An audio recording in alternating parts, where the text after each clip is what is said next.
Doctora Arechiga, buenos días otra vez. Buenos días, qué gusto estar aquí con ustedes. Muchas gracias por la invitación. Oye, platícanos, ha sido todo un año de aprendizaje, ¿no? Con este virus ha venido causando cuadros nuevos con muchísimas cosas que ustedes también han venido viendo nuevas. ¿Qué es lo que has visto más en estos pacientes con COVID? Bueno, efectivamente, desde que llegamos con la era del COVID, el mundo médico ha cambiado, la patología neurológica ha cambiado, se ha modificado. La conocíamos anteriormente como que teníamos sus causas de infartos cerebrales, por ejemplo, de hemorragias cerebrales, teníamos causas de inflamación del cerebro, que es encefalitis, y las conocemos bien, pero ahora a esa patología hay que agregarle una etiología más, que es el COVID, que se ha presentado muy frecuentemente en nuestros pacientes ya estudiados y ya con pruebas positivas, ¿no? Claro. Oye, ¿y los síntomas más comunes neurológicos que presentan estos pacientes con COVID, cuáles son? ¿El falta de olfato, el dolor de cabeza? Bueno, los síntomas más comunes es fiebre y tos, como los conocemos todos, y de los síntomas neurológicos más comunes es el dolor de cabeza, que es continuo, que normalmente lo presentan en la frente o es en los dos lados, todo el tiempo continuo, con una intensidad, digamos, moderada. Y si antes tenían dolor de cabeza, aumenta mucho más ese dolor. La falta de olfato, que la llamamos anosmia, o la falta del gusto, que se llama ageusia nosotros. Y esto es porque el virus entra por esas células que tenemos en la mucosa. Al entrar por esas células, hace un cambio en las células neuronales genético, se mete, se incluye en algunos individuos, pasa esa barrera de defensa que nosotros tenemos para el cerebro, para que no entren las infecciones, en algunos que no sabe exactamente la susceptibilidad, pasa esas barreras, y del olfato, justo donde nosotros hacemos evidente el olfato en el cerebro, es en una partecita que la llamamos lóbulo temporal, y ese lóbulo pues tiene mucho más funciones que solo el hacer evidente el olfato. Entonces, perdemos el olfato y tenemos alteraciones de la memoria, por ejemplo, que ahí se lleva la memoria. Oye, pero por ejemplo, tenemos muchos pacientes que nos escriben y nos dicen, es que yo tuve hace 6, 7 meses la enfermedad, tuve pérdida del olfato, pero no lo he recuperado. ¿Es eso normal o hay algunos que tengan que hacer algo, acudir a una revisión especial, algún estudio? Bueno, hay porcentajes para que todavía, recordemos que es una enfermedad nueva, estamos estudiándola, estamos viendo los porcentajes, tenemos porcentajes de otros países y tenemos que el olfato tiene una recuperación promedio a las 2 semanas que se quitan los síntomas, el olfato se recupera también.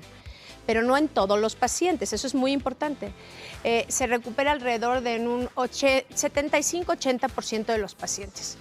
El siguiente, digamos, periodo en que recuperamos el olfato puede llegar hasta los 3 meses, que se recupera ahí casi el 90-95%.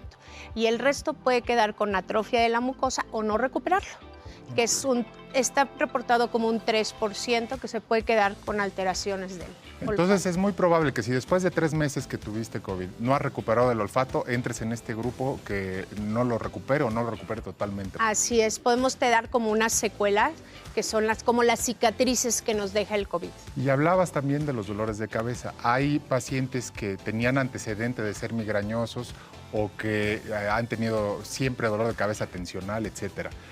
¿En esos pacientes es común también que les quede permanente el dolor o no es común que les perdure? Los pacientes que tienen como primera manifestación dolor de cabeza y no tienen antecedente de dolor de cabeza, normalmente pueden recuperar, no quedar con ese problema y pues tenerlo ocasional.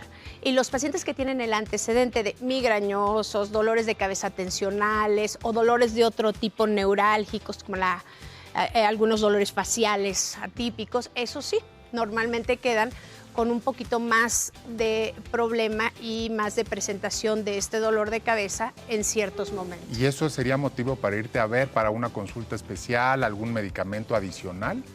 Bueno, ya que pasen digamos, el tiempo de recuperación promedio, que son más o menos de 3 meses, entonces sí teníamos que ver si esto es una secuela permanente o si requiere algún tipo de tratamiento especial. Ahí sí es momento de buscar a lo mejor otra vez tratamiento o ayuda médica. Oye, y pacientes que ya tienen una enfermedad neurológica, ¿no?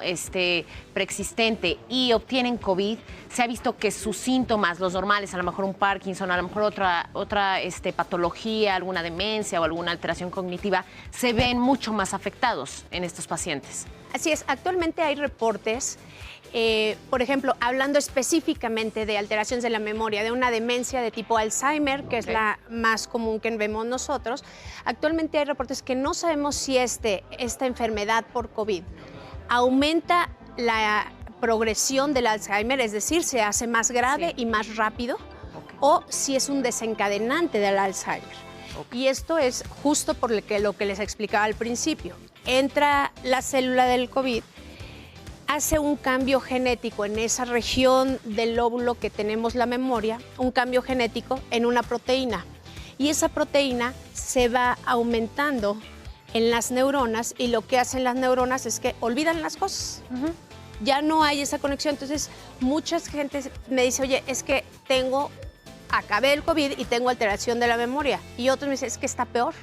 Mi papá está peor, tiene Alzheimer, pero está peor. Y sí, efectivamente, no sabemos si desencadena o si aumenta la progresión. Pero entonces, si yo tuve COVID y estoy viendo que se me olvidan las cosas o a mi familiar se le está empeorando la memoria, sí, también recurrir a una consulta con el neurólogo es adecuado. Sí, sí es adecuado porque actualmente estamos dejando medicamentos preventivos para ayudar a que esa neurona recuperen los que no tienen, por ejemplo, si es un joven, si son pacientes 40 años, hasta antes de los 60, 70, que es cuando ya aumenta la prevalencia de la demencia, les dejamos medicamento en unas fases preventivas o medicamento que ayuda a la neurona para recuperar esa función paulatinamente, ¿no? Oye, ¿y algunos otros síntomas neurológicos que deba de saber el paciente que si los presenta tiene que irte a ver? Obviamente, por ejemplo, convulsiones, se me ocurre.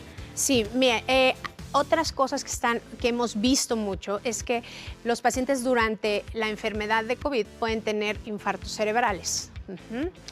Entonces, quedan con las secuelas y con la cicatriz de infarto cerebral, que obviamente sí hay que recurrir a un tratamiento después neurológico.